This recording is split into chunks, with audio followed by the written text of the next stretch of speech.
They built 96 houses on my land, not by accident, on purpose. I inherited 47 acres in Colorado from my grandfather, paid off and pristine.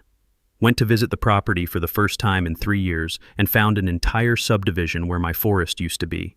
Paved roads, streetlights, families moving furniture into houses they'd paid $485,000 each for. The HOA president, a woman who'd never worked an honest day but wore a Rolex like a badge, told me to my face I was a deadbeat squatter trying to scam hardworking families. Said her lawyer confirmed the land was abandoned, so adverse possession made it legally theirs. She'd already deposited $16 million in pre-sales. Here's what I did. Absolutely nothing. Let them finish construction. Watched them landscape, paint, install pools. Then I walked into federal court with my grandfather's original 1971 deed. What would you do if someone built a neighborhood on your property?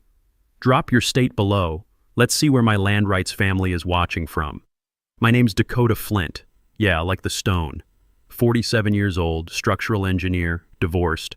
I drive a 2008 Silverado that burns a quart of oil every month. Nothing special about me except one thing. My grandfather left me 47 acres of Colorado forest worth about $4.2 million. William Flint bought that land in 1971 for $8,200 cash. Depression-era guy, kept every receipt in leather ledgers that smelled like pipe tobacco and WD-40. When he died in 2019, he left me the property with one note tucked inside the deed. Don't let the bastards take what's yours. I didn't visit for 3 years. Divorce, 2 kids in college, 70-hour work weeks. But I paid property taxes every April, $6,400 annually, never late, always online. I had the email receipts. August 2022, I finally drove up to scatter Grandpa's ashes, turned off Highway 36 onto the old fire road, and my stomach dropped. The pine forest was gone. In its place, 96 Mediterranean stucco houses with fake balconies and HOA mandated beige paint. A carved stone entrance sign read, Ridgeline Heights, a Whitmore luxury community. I checked my GPS 4 times. Same coordinates. This was my land. At the gatehouse, a security guard stopped me. Residents only. I own this property, I said, holding up my phone with the deed photo. He smirked. Sure, buddy, and I'm Elon Musk. Turn around. Before I could argue, a white Range Rover pulled up. Out stepped Cassandra Whitmore, mid-50s, Botoxed into a permanent look of mild surprise, wearing white linen that probably cost more than my monthly mortgage. She had that specific energy of someone who'd never been told no by anyone who mattered. Problem, Ray? She asked the guard, not looking at me. This gentleman claims he owns the development. Cassandra finally turned. Her eyes scanned me, work boots, Carhartt jacket, calloused hands. I watched her mentally file me under poor. How charming, she said. Sweetie, if you're looking for construction work, most crews have filled their labor positions. But I can take your number. I'm not looking for work. I'm the legal owner. My grandfather, William Flint, She pulled out her phone, scrolled with manicured nails. Our title company ran a forensic search. This land was abandoned for over 3 years, which under Colorado Adverse Possession Statute 38-41-101 means nothing if property taxes were paid, I interrupted. Her smile went sharp. That's adorable. You know just enough to be dangerous. She pulled out a business card, held it between 2 fingers like it was contaminated. Brian Kemper, our attorney. He'll explain why your claim is, what's the legal term, frivolous. I took the card. How many houses are sold? All 96. Pre-construction sales totaled $16 million. Families are moving in by Thanksgiving. She said it like a threat. This is a legitimate development, properly permitted through Boulder County. If you continue trespassing, I'll call Sheriff Mitchell personally. We're major contributors to his department's equipment fund. Then she did something that made my blood freeze. She pulled out her phone, snapped my license plate. Just in case you decide to come back and vandalize anything, we have excellent security footage. She leaned closer. And trust me, honey, people like you don't win against people like us. The diesel smell from a nearby excavator mixed with fresh concrete. A nail gun echoed pop, pop, pop like a countdown. I drove home, hands shaking. That night I spread Grandpa's documents across my kitchen table. The 1971 deed, 47 annual tax receipts, survey maps, Cassandra had threatened me, photographed my truck, and implied I was a criminal. She'd also just given me everything I needed to bury her. Monday morning, I called Brian Kemper, Cassandra's attorney. His receptionist had that voice, professionally pleasant in the way dentists are when they're about to tell you that you need a root canal. Mr. Kemper is in depositions all week. Can I take a message? Dakota Flint, about the Ridgeline Heights property. Pause. Oh, yes. Mr. Kemper anticipated your call. He's authorized me to offer a nuisance settlement of $15,000 if you'll sign a quitclaim deed by Friday. $15,000. For $4 million in land. I'd heard about quitclaim deeds from my divorce. That's how my ex got the timeshare in Branson that neither of us wanted. Basically, you're signing away all your rights to something without anyone promising those rights actually exist. It's the legal equivalent of saying, I give up, don't even care if I'm right. My divorce lawyer had told me, never sign one unless you're absolutely sure you're walking away from nothing. Tell Mr. Kemper I'll see him in court, I said, and hung up before she could respond. I needed a real lawyer, not the guy who'd handled my divorce for $2,200. I needed the kind who makes other lawyers check their malpractice insurance.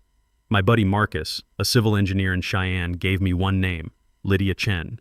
She'd beaten a railroad company in a Wyoming adverse possession case so badly they'd offered her a job just to make her stop. Her consultation fee was $500. I paid it with a credit card and prayed. Lydia's office smelled like old leather and lemon furniture polish, the kind of smell that costs money to maintain. She was about 60, gray hair in a tight bun, reading glasses on a beaded chain. She listened to my entire story without interrupting, making notes in handwriting so perfect it looked like a font. When I finished, she set down her pen. Show me your tax receipts.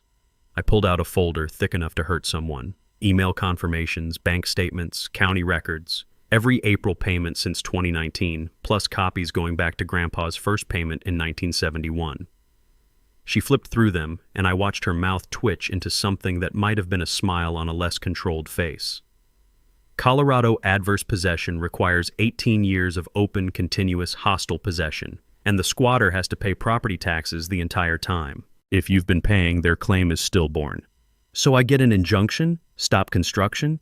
You could. She closed the folder. But here's what I'd do instead, and you're going to think I've lost my mind. Let them finish building. I stared at her. What? If you stop construction now, Cassandra's company declares bankruptcy. Your land gets tied up in a 3-year litigation circus with 96 families who bought homes in good faith suing everyone including you. Banks, title companies, insurance companies. It becomes legal whack-a-mole. She leaned forward. But if you let them finish, then file for declaratory judgment, you own 96 completed houses. Cassandra's company has committed textbook fraud, selling property they don't own. They'll be desperate to settle because the alternative is prison. My hands were shaking. What if they somehow win? They won't. But even in some parallel universe where they did, you've lost nothing. Your land's already occupied. The difference is whether you fight one corrupt developer or 96 traumatized families. It was cold, strategic, brutal, and it made perfect sense. How much, I asked. $40,000 in legal fees, maybe $50,000, but when we win, and we will, the court awards damages for trespass, unjust enrichment, fraud, and attorney's fees. You'll own the houses outright, sell them, rent them, or negotiate a settlement worth millions. I had $12,000 in savings. My Silverado needed a transmission. My daughter's tuition payment was due in January. I'll figure it out, I heard myself say. One last thing. Lydia's voice dropped. Don't contact Cassandra. Don't post on Facebook. Don't tell anyone except your kids and maybe one trusted friend. In property litigation, surprise is worth more than gold. I hired her that day, signed a retainer agreement that made my stomach hurt. September bled into October. I drove past Ridgeline Heights twice a week, parking on the public road with my phone camera running. Framers swarmed like ants. The air smelled like sawdust and diesel fuel. Plumbers hauled coils of PEX tubing. Electricians snaked wire through walls. And every time I visited, I took time-stamped photos. Cassandra spotted me during her 3rd week. She made a phone call. I could see her from 200 yards away, gesturing at my truck like I was a bomb. 20 minutes later, a sheriff's cruiser pulled up behind me. Deputy Torres, young guy, probably late 20s, with the uncomfortable body language of someone caught between a rock and a campaign donor. "Sir, need to see your license." I handed it over. "I'm on a public road, officer."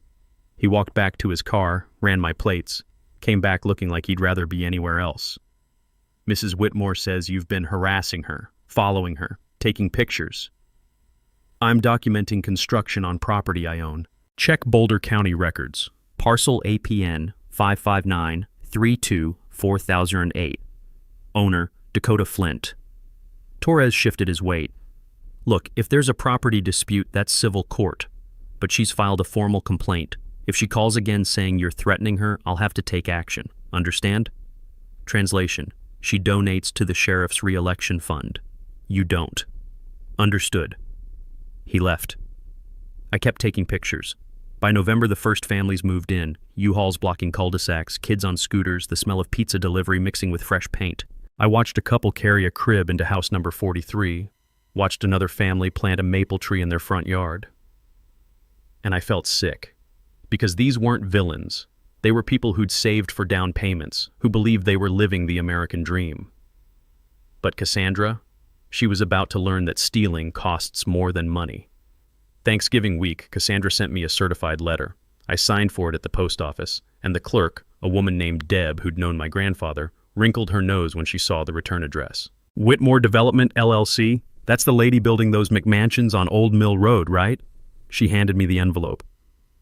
My sister tried to buy one. They wanted $485,000 for 1,800 square feet. Highway robbery. I opened it in my truck. Legal letterhead, Brian Kemper's signature at the bottom, 3 pages of dense legalese that boiled down to, stop trespassing or we'll sue you for harassment. There was a photo attached, my Silverado parked on the public road taken from inside the subdivision. Someone had circled my license plate in red Sharpie. Handwritten in the margin, document everything. I drove straight to Lydia's office. She read the letter, then started laughing. Not the polite kind, but the genuine belly laugh of someone who'd just been handed a gift. They're documenting their own fraud, she said, wiping her eyes. Every letter they send, every photo they take, every interaction, it's evidence that they knew there was a dispute and kept building anyway. This is beautiful. Doesn't feel beautiful, feels like I'm being stalked. You are. But here's what you're going to do. Nothing. Let them waste money on legal threats. Let them generate evidence. We'll file in January, right after the holidays when everyone's distracted. She pulled out a yellow legal pad.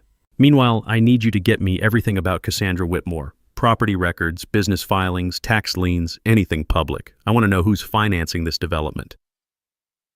I spent the next 2 weeks becoming an amateur detective. Turns out, when you're an engineer, you know how to read plats, survey maps, and permit applications. I started with Boulder County's online records.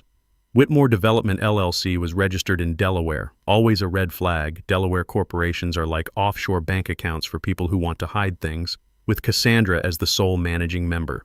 But the financing came from Ridgeline Capital Group, a Denver-based investment firm. I dug deeper. Ridgeline Capital was owned by 3 partners, and one of them was married to Cassandra. His name was Preston Whitmore, a real estate developer who'd been sued twice for construction defects and once for defrauding investors in a failed resort project. The cases had been settled quietly, records sealed. So this wasn't just Cassandra's scam, it was a family business. I found more. The Boulder County permits listed the land as formerly tax delinquent, acquired via adverse possession claim filed March 2022. But here's the thing about adverse possession. You can't just claim it. You have to prove it in court first, get a judgment, then record that judgment before you can sell property. They'd skipped that step. They'd filed a claim, then immediately started selling lots as if the claim had been granted. That's fraud. Premeditated, documented fraud. I sent everything to Lydia in an encrypted email, because by now I'd learned that developers like the Whitmores have ways of making people's lives difficult. She called me an hour later. Dakota, this is better than I thought. Preston Whitmore has a pattern. If we can prove he knew about your ownership and proceeded anyway, this becomes criminal fraud, not just civil trespass. How do we prove that? Let me worry about that, you just keep your head down. But keeping my head down got harder when Cassandra escalated. December 3rd, I got a call from Boulder County Code Enforcement. A man named Rick Paulson, who sounded tired in the way government workers do when they're handling their 50th complaint of the day. Mr. Flint, we've received a report that you're operating an illegal dumping site on parcel 559-32-4008. What? I don't even live there. The complaint says there are piles of construction debris, old vehicles, and possible hazardous waste. I'm required to inspect. If the violations are confirmed, you'll face fines starting at $500 per day. I drove up that afternoon with my phone recording. The property was pristine, well, except for the 96 houses Cassandra had illegally built. No debris, no vehicles, nothing. Rick Paulson met me at the entrance, clipboard in hand. He was about 50, sunburned, wearing a county vest. He walked the perimeter, checked behind the houses, took photos. Finally, he came back shaking his head. There's nothing here. Someone filed a false report. Who filed it? He checked his notes. Anonymous tip, but it came through Mrs. Whitmore's office as a concerned citizen complaint. So she's trying to get me fined for violations that don't exist on land she's currently occupying. Rick looked at me for a long moment. Off the record? I've inspected 6 Whitmore projects. Every single one had complaints filed against neighboring landowners right before construction permits were approved. It's a pattern. He handed me his card. If you need a witness statement, call me. I drove home with that card in my pocket and rage in my chest. Cassandra wasn't just stealing my land. She was trying to bury me in bureaucratic quicksand while she finished construction. But what she didn't know, what nobody knew except Lydia, was that every move she made was digging her grave deeper. By Christmas, 84 houses were occupied.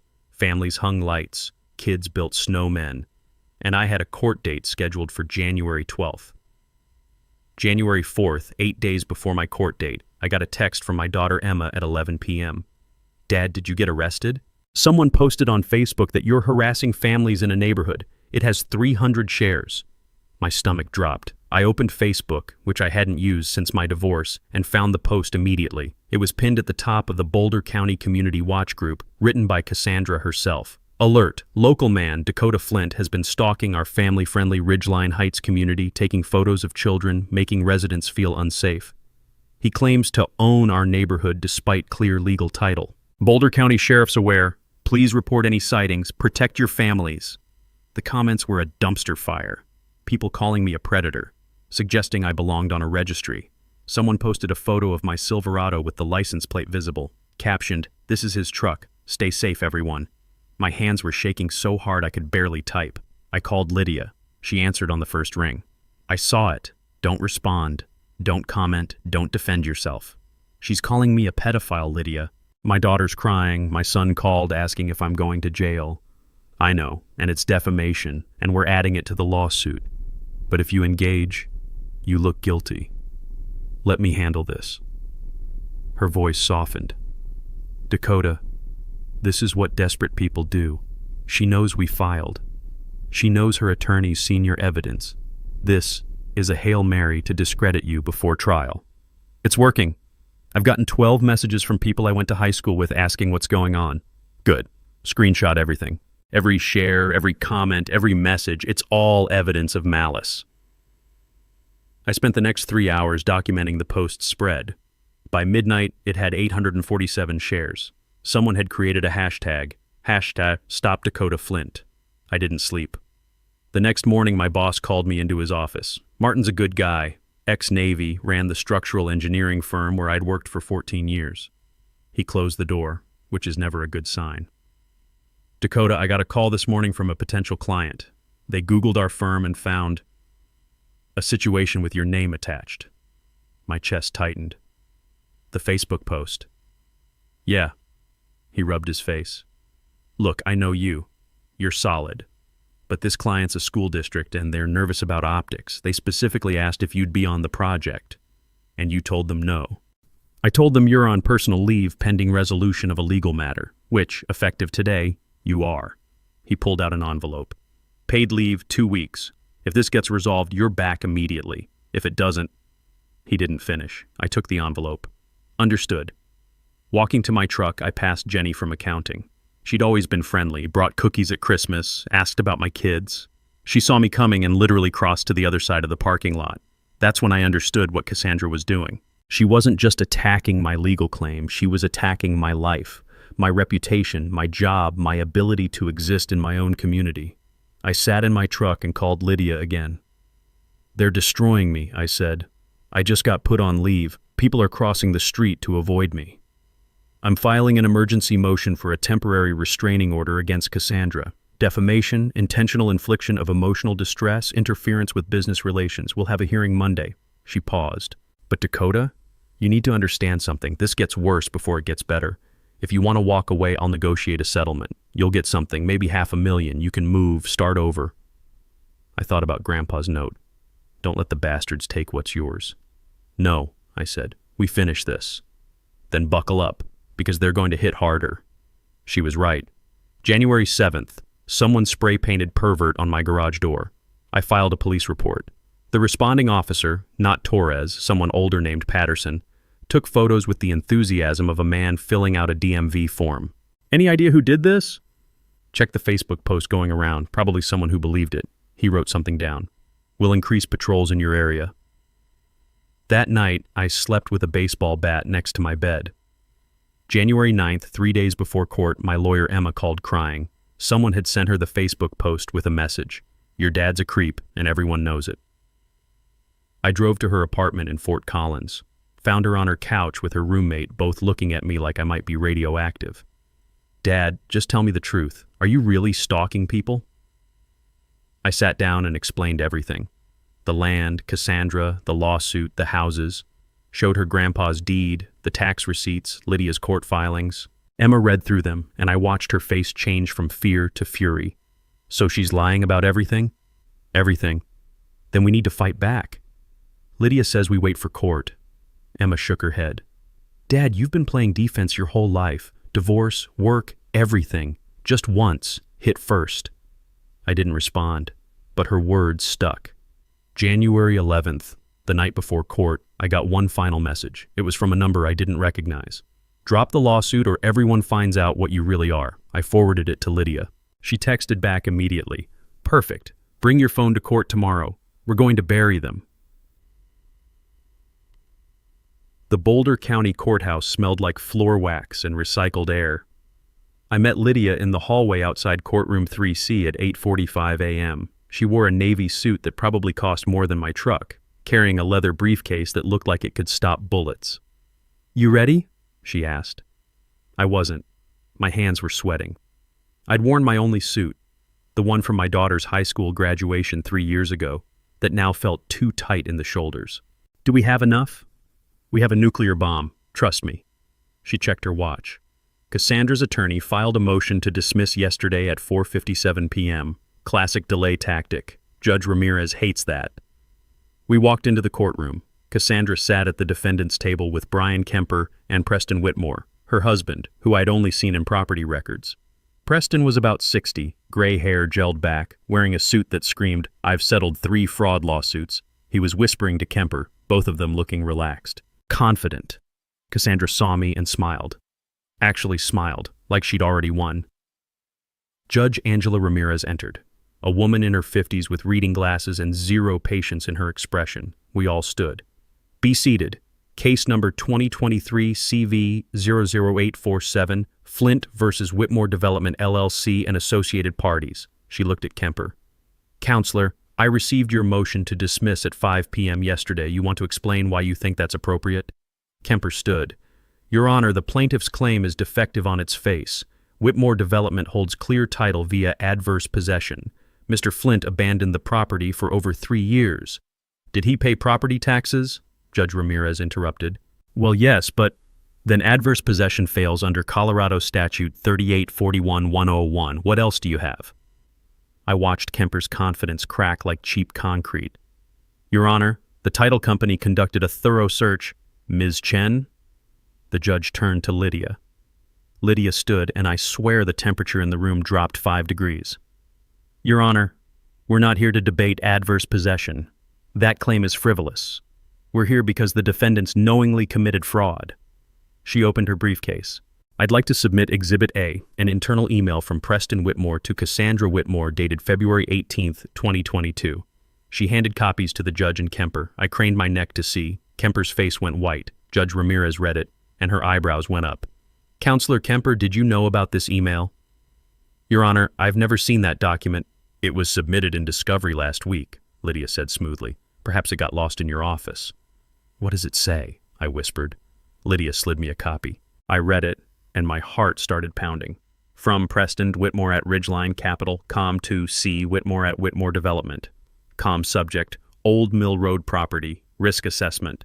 Cassie, spoke with our title attorney. The Flint parcel is not abandoned. Owner, William Flint's grandson, has been paying property taxes continuously since 2019. Adverse possession claim won't hold up in court. However, if we move fast, file the AP claim, get permits approved, start selling lots before anyone notices, we can create enough chaos that Flint either settles cheap or gets buried in litigation costs. Worst case, we build everything, file bankruptcy, let the title insurance companies sort it out. We've done this before, Aspen Project 2019. Risk level, medium. Reward level, $16 gross. I read it 3 times. They'd known. From the beginning, they'd known they were stealing my land. Your Honor, Lydia continued, this email proves the defendants engaged in intentional fraud. They knew Mr. Flint owned the property. They knew their adverse possession claim was baseless. They proceeded anyway because they calculated, correctly I might add, that most people can't afford to fight a multi-million-dollar legal battle. Judge Ramirez looked at Preston and Cassandra. Is this email authentic? Preston started to stand, but Kemper grabbed his arm. Your Honor, we need to consult with our clients. That sounds like a yes. The judge closed the folder. Here's what's going to happen. Motion to dismiss is denied. This case is proceeding to trial, expedited schedule. In the meantime, I'm issuing a temporary restraining order. Whitmore Development will cease all sales, marketing, and transfer of property related to Ridgeline Heights pending resolution. She looked at Cassandra. And Mrs. Whitmore, if I see one more Facebook post, one more anonymous tip to code enforcement, or one more threat directed at Mr. Flint, I will hold you in contempt. Are we clear? Cassandra's face had gone from confident to ashen. Yes, Your Honor, she whispered. Walking out of the courthouse, Lydia turned to me. That email? I got it from a whistleblower. One of Preston's former business partners who got screwed in the Aspen deal. He's been waiting 5 years for revenge. How did you find him? She smiled. I'm very good at my job. For the first time in 4 months, I felt like I could breathe. That night, I bought a bottle of whiskey I couldn't afford and sat on my back porch watching snowfall. My phone buzzed every 5 minutes.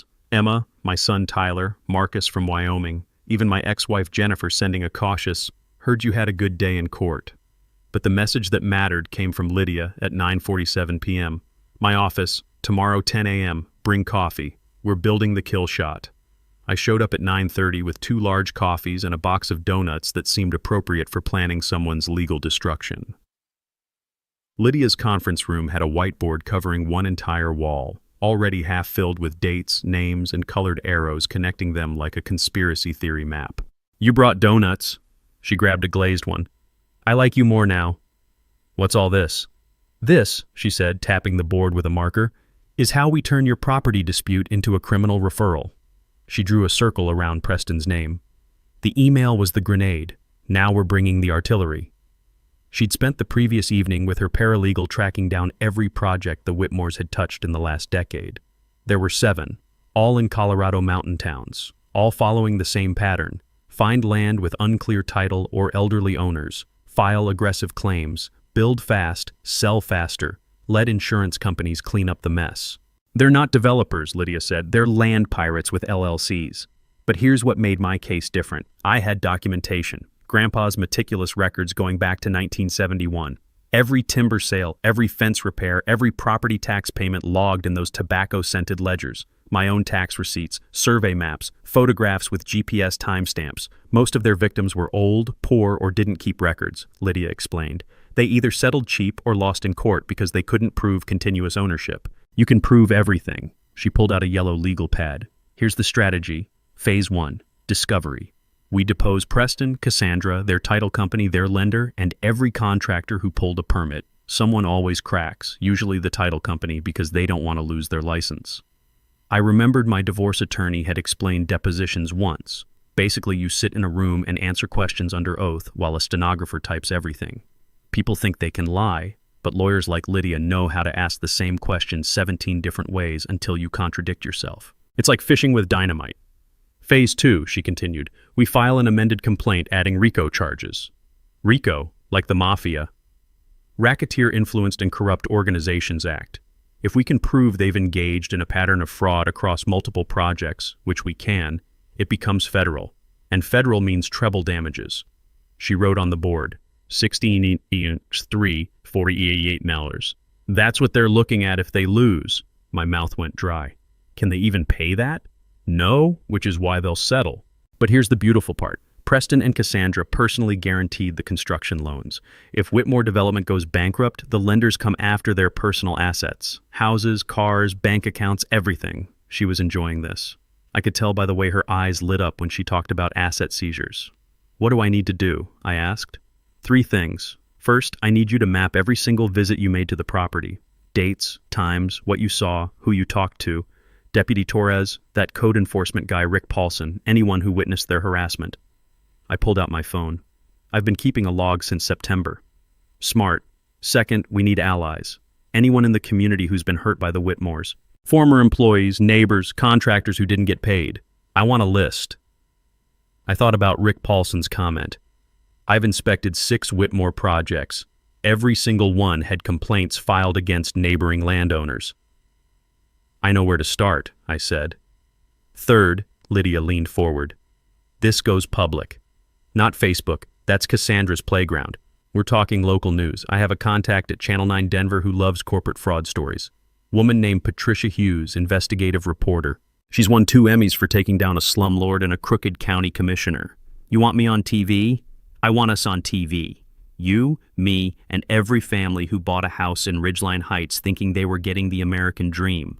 Because here's the thing, Dakota, those 96 families, they're not the enemy. They're victims, same as you. When this is over, they'll own their homes free and clear, and Cassandra will own nothing but legal bills. She handed me a folder. This is the deposition schedule. Preston goes first, next Thursday. Cassandra the week after. You need to be there for both. I want them to see your face when they're forced to tell the truth. I opened the folder, saw the dates, the locations, the list of questions Lydia planned to ask. It read like a murder weapon. When this is over, I said, how much will I owe you? Less than you think, because when we win, the court awards attorney's fees. The Whitmores will pay me, all $60,000. She smiled. That's the beautiful thing about fraud cases. The guilty party pays everyone's bills. I left her office at noon with a plan, a purpose, and for the first time since August, a sense that justice wasn't just a word people said when they meant revenge. It was something you built, carefully, methodically, with receipts. Preston Whitmore's deposition was scheduled for January 18th at 9 a.m. in a glass-walled conference room on the 14th floor of a Denver office building. Through the windows you could see the Rockies, snow-covered peaks glowing in the morning sun, indifferent to the carnage about to happen inside. Preston arrived in a charcoal suit with his own attorney, a woman named Diane Kelso who had the sharp, predatory look of someone who bills $800 an hour. He didn't look at me, not once. The court reporter, a tiny woman with a stenograph machine that clicked like nervous insects, swore him in. Lydia started gentle.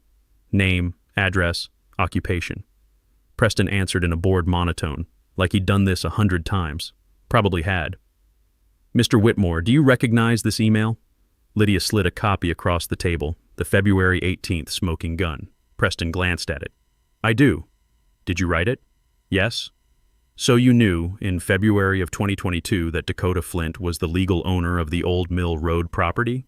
Diane Kelso leaned forward. Don't answer that. Lydia smiled. Your Honor granted a discovery order. He has to answer. Preston shifted. I knew someone named Flint was listed in county records, but our title company advised us the property was effectively abandoned under... Which title company? Rocky Mountain Title Group. Lydia made a note. I watched Preston's jaw tighten. He knew what was coming. She was going to depose the title company next, and they'd either confirm his lie or throw him under the bus to save their license. She asked 50 more questions, each one tightening the noose. By 11 a.m., Preston was sweating through his shirt. By noon, he'd contradicted himself 4 times. When Lydia finally said, no further questions, he practically sprinted out of the room. Diane Kelso stayed behind. She looked at Lydia with something like professional respect. Your client should settle, she said quietly. Your client should have thought of that before committing fraud. Name a number. Lydia closed her notebook. 10 million. Plus he resigns from every corporate board, dissolves Ridgeline Capital, and personally finances the transfer of all 96 homes to their current residents at cost. Oh, and a written apology. Diane laughed, short and bitter. He'll never agree to that. Then we'll see him in trial, and I'll bring Channel 9 with me. 2 days later, the escalation I'd been dreading finally came. I got a call from Tyler, my son, at 6 p.m. He was 23, working as a line cook in Fort Collins while finishing his culinary degree. His voice was shaking. "Dad, someone came to the restaurant." My blood went cold. "What happened?" "This guy in a suit said he was a private investigator looking into you. Asked my manager if I was reliable, if you'd ever been violent, if there were incidents he should know about." Tyler's breathing was ragged. "Dad, my manager pulled me aside after and asked if there's something I need to tell him. I could lose my job." I closed my eyes. "What was the investigator's name?" He gave me a card. "Thomas Brennan, Apex Investigations." I wrote it down. "Tyler, listen to me. Don't talk to him again. If he comes back, tell him to contact my attorney. I'll handle this." After we hung up, I called Lydia, got her voicemail, left a message that probably sounded unhinged. She called back at 8 p.m. "I know. They hired a PI to dig up dirt. It's textbook intimidation. He went to my son's workplace. He's trying to get Tyler fired. And it's witness tampering, which is a felony." Her voice was ice. "Forward me that business card photo. I'm filing an emergency motion tomorrow morning." But the hits kept coming. January 23rd, I got an email from the IRS. Notice of audit. They were reviewing my tax returns from the past 3 years, citing irregularities reported by a third party. There were no irregularities. I was a W-2 employee with simple taxes. This was harassment, pure and simple. I forwarded it to Lydia. She called immediately. "They're burning bridges now. This is what happens when rich people panic. They throw money at problems until the problems go away." "It's working. I can't afford an IRS audit on top of everything else." "You won't have to. The IRS complaint is anonymous, but we can subpoena Apex Investigations client records. If we prove the Whitmores filed a false IRS report, that's another felony." She paused. "Dakota, they're making mistakes. Desperate people always do." January 25th, the mistakes got worse. Someone leaked the Ridgeline Heights sales contracts to a Boulder real estate blog. All 96 contracts, showing that buyers had paid between $450,000 and $530,000 for homes built on disputed land. The blog's headline, "Luxury developer sold homes on stolen property. Buyers may lose everything." My phone exploded. Emails from panicked homeowners. A woman named Sarah Chen called me crying. She'd used her entire life savings for the down payment on house number 67, and now her title insurance company was refusing to cover the claim because of the fraud allegations. "Mr. Flint, please, I have 2 kids. We moved here from California. This is supposed to be our forever home." I didn't know what to say. "I'm not trying to take your house. I'm trying to stop the people who stole from both of us.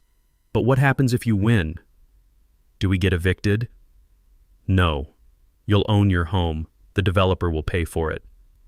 "And if they can't?" I had no answer for that. That night, Lydia called with news. "Channel 9 wants to interview you. Patricia Hughes, the investigative reporter. She's doing a segment on predatory land developers. It airs February 2nd, 1 week before trial." What do I say? "The truth, that you're fighting for your grandfather's legacy, that you're not the enemy, the Whitmores are, and that every family in Ridgeline Heights deserves to keep their home." I thought about Sarah Chen's voice breaking on the phone. "Set it up," I said. The Channel 9 interview was scheduled for January 30th at my house. Patricia Hughes arrived at 2 p.m. with a cameraman named Steve and enough lighting equipment to film a Marvel movie. Patricia was mid-40s, gray-streaked hair and a practical ponytail, wearing jeans and a blazer that said, "I'm professional, but I've climbed through dumpsters for a story." She shook my hand. "Mr. Flint, I've been covering real estate fraud for 12 years. Your case is the most brazen thing I've ever seen." We sat in my living room, which I'd frantically cleaned that morning, shoving dirty laundry into closets like a teenager before prom. Steve positioned lights while Patricia reviewed her notes. "I'm going to ask about your grandfather, the property, and what happened when you discovered the development. Just talk to me, not the camera. We'll edit later." The interview lasted 90 minutes. I told her everything. Grandpa's ledgers, Cassandra's contempt, the Facebook smear campaign, Preston's email, the families caught in the middle. Patricia's questions were sharp but fair. She made me feel like I was talking to a friend, not performing for an audience. At the end, she turned off the camera. Off the record, I contacted Cassandra Whitmore for comment. She threatened to sue me for defamation if we air this. Will you still run it? Patricia smiled. Absolutely. Threats mean I'm onto something. The segment aired February 2nd at 6 p.m. I watched it alone in my living room with a beer I was too nervous to drink. Patricia's voiceover began. He inherited the American dream, 47 acres of Colorado forest. But when Dakota Flint visited his land for the first time in 3 years, he found a nightmare instead. They showed aerial footage of Ridgeline Heights, then my interview, intercut with shots of Grandpa's deed, the tax receipts, and Preston's smoking gun email. Patricia had obtained county permit records showing the Whitmores had fast-tracked approvals by donating $50,000 to the county commissioner's re-election fund. The piece ended with me saying, I'm not trying to hurt the families who bought these homes. They're victims too. But if we let people like the Whitmores get away with this, what's the point of property rights? What's the point of laws? My phone exploded before the segment even finished. Emma called, crying, proud tears this time. Marcus texted, you just became a folk hero. Even my boss Martin sent an email. Come back to work Monday, we're proud to have you. But the message that mattered came at 7:15 p.m. from a blocked number. You just made the biggest mistake of your life. I forwarded it to Lydia. She called back immediately. Don't go anywhere alone. Vary your routes. Keep your doors locked. You think they'd actually... I think they're looking at 10 years in federal prison and financial ruin. People do stupid things when they're cornered. She was right to worry. February 4th, 2 days after the broadcast, I came home from grocery shopping to find my front door ajar. I'd locked it, I was certain. I stood on the porch, heart hammering, and called 911. Deputy Torres arrived first this time with backup. They cleared the house room by room. Nothing was stolen. But someone had been inside. On my kitchen table sat a single sheet of paper with 5 words printed in block letters. Drop it or lose everything. Torres bagged it as evidence. We'll check for prints, but if they were smart, they wore gloves. This is the Whitmores, I said. They broke into my house. Can you prove that? I couldn't. But 2 hours later, my neighbor Carol knocked on my door. She was 70, a retired librarian who'd lived on my street for 40 years and noticed everything. Dakota, I saw a black Audi SUV parked across the street yesterday around noon. Man in a suit got out, walked up your driveway, then came back 10 minutes later. I thought he was a salesman. Did you see his face? No, but I got the license plate. Seemed odd, so I wrote it down. She handed me a sticky note with Colorado plate number, KLM 4892. I gave it to Torres. He ran it. The vehicle was registered to Apex Investigations, Thomas Brennan's company. That's the PI who harassed my son, I said. Torres looked uncomfortable. Breaking and entering is a felony, but proving he did it versus just walking up to your door is tough without video. So they just get away with it? I'll file a report. Detective will follow up. But Mr. Flint? You should consider staying somewhere else until this is over. I spent that night at Emma's apartment in Fort Collins. Slept on her couch with my phone charging next to me and the baseball bat leaning against the wall. February 6th, 3 days before trial, Lydia called with an update. The title company flipped. Rocky Mountain Title is cooperating with our investigation. They're admitting they knew the adverse possession claim was shaky but approved it anyway because Preston paid them $45,000 under the table. They're giving us everything, emails, payment records, recorded phone calls. So we have them. We have them. But Dakota? Cassandra knows it too. Her attorney called this morning begging for a settlement conference. What did you say? I said we'll see them in court. The silence on the line felt heavy. 3 more days, Lydia said. Stay safe, stay quiet, and get ready to watch everything burn. I hung up and stared out Emma's apartment window at the snow falling on Fort Collins. Somewhere out there, Cassandra and Preston were planning their last desperate move. I just hoped I'd see it coming. February 9th, trial day. I put on the same suit I'd worn to the first hearing, still too tight in the shoulders, and drove to Boulder with Emma riding shotgun. She'd insisted on coming, said I needed family there. Tyler had wanted to come too, but he couldn't afford to miss work. Not after the PI incident nearly cost him his job. The courthouse parking lot was chaos. 2 news vans, Channel 9 and a local Boulder station, had cameras set up on the steps. Patricia Hughes spotted me and waved, but I kept my head down. Lydia had been clear. No media comments before trial. Inside, courtroom 3C was packed. All 96 families from Ridgeline Heights had received notices about the trial, and at least 40 of them had shown up. I recognized Sarah Chen sitting 3 rows back, the woman who'd called me crying about her forever home. She looked at me with an expression I couldn't read, hope maybe, or terror that she'd lose everything. Cassandra and Preston sat at the defense table with their attorneys, Brian Kemper and Diane Kelso, plus 2 more lawyers I didn't recognize. They'd brought in reinforcements. Cassandra wore a cream-colored suit that probably cost $5,000. Her face was perfectly composed, but I could see her hands shaking when she reached for her water glass. Judge Ramirez entered. We all stood. Before we begin, the judge said, looking over her reading glasses at the packed gallery, I want to make something clear. This is a court of law, not a circus. Anyone who disrupts proceedings will be removed. Understood? Murmurs of agreement. Ms. Chen, opening statement. Lydia stood, and the room went silent. She didn't need a microphone. Her voice carried like thunder across water. Your Honor, this case is about theft.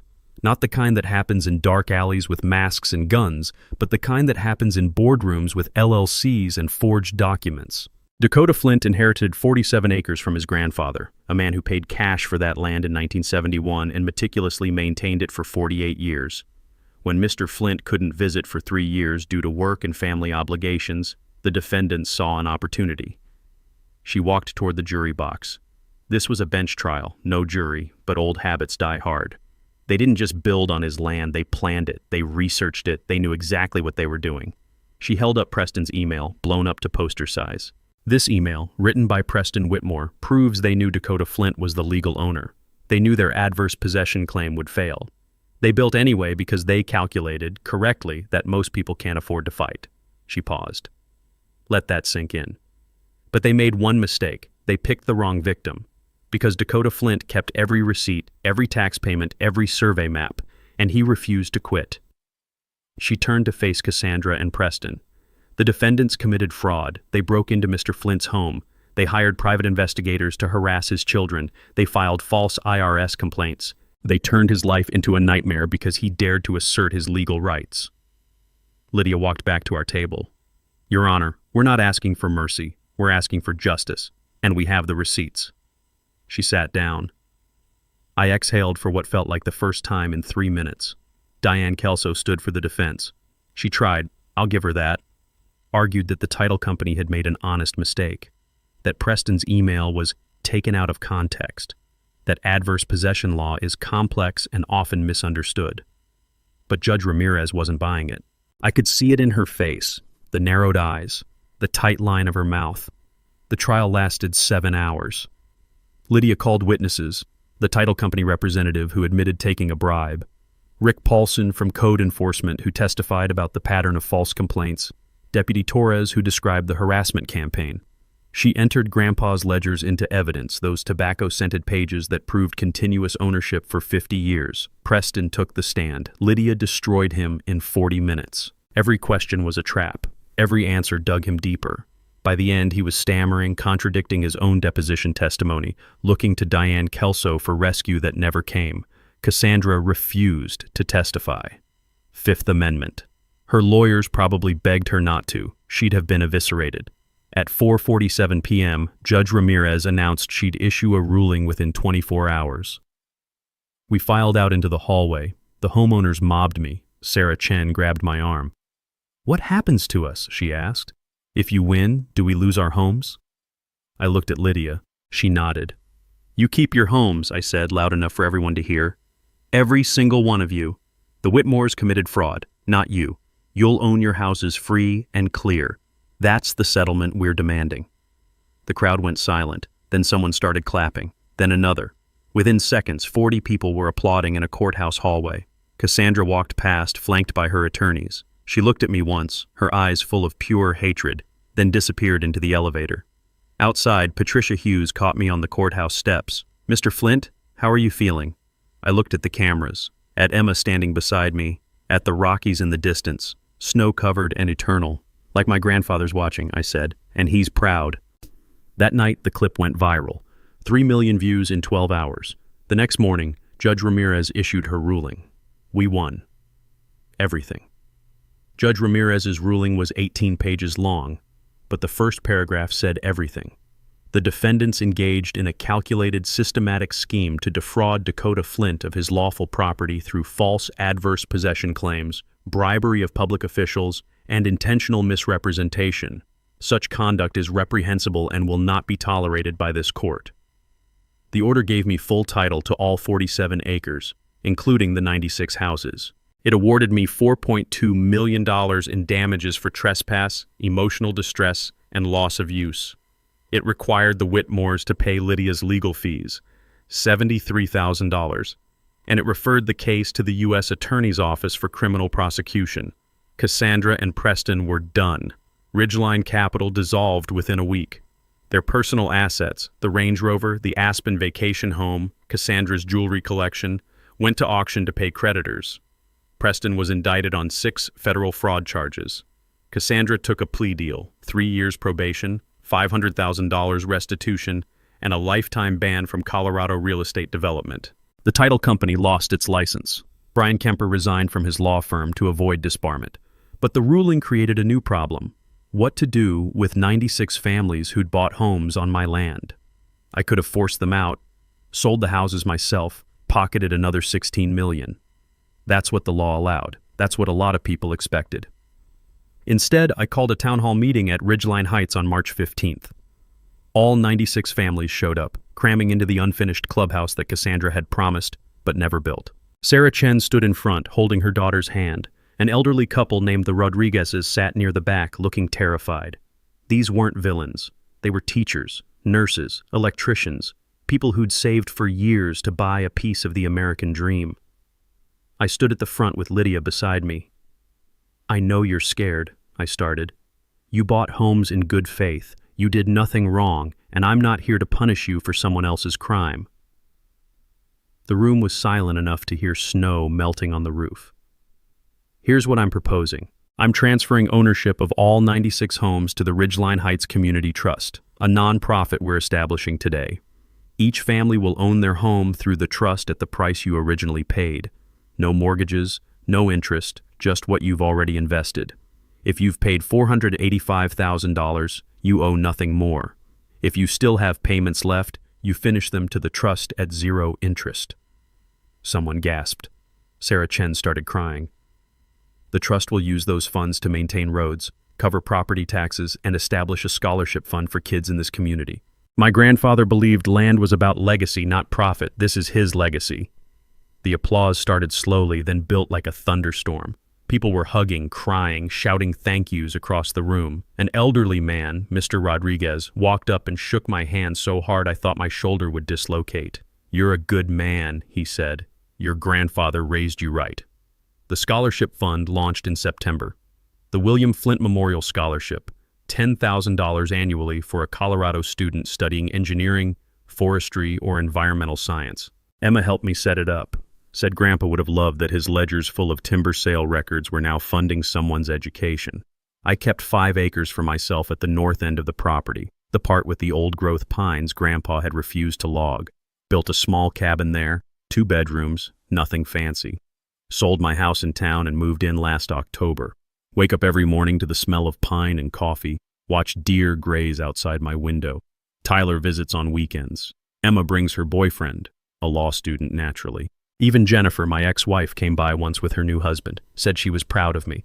That felt strange, but good. Patricia Hughes did a follow-up story in December, From Property Theft to Community Triumph, How One Man Turned Injustice into Justice. It won her 3rd Emmy. Last week, Sarah Chen's daughter drew me a picture, a crayon house with a stick figure labeled Mr. Dakota holding a giant deed. It's on my fridge now, held up by a magnet shaped like Colorado. I think about Grandpa's note sometimes. Don't let the bastards take what's yours. He was right, but what's mine isn't just land or money. It's knowing that 96 families sleep safely because I didn't quit.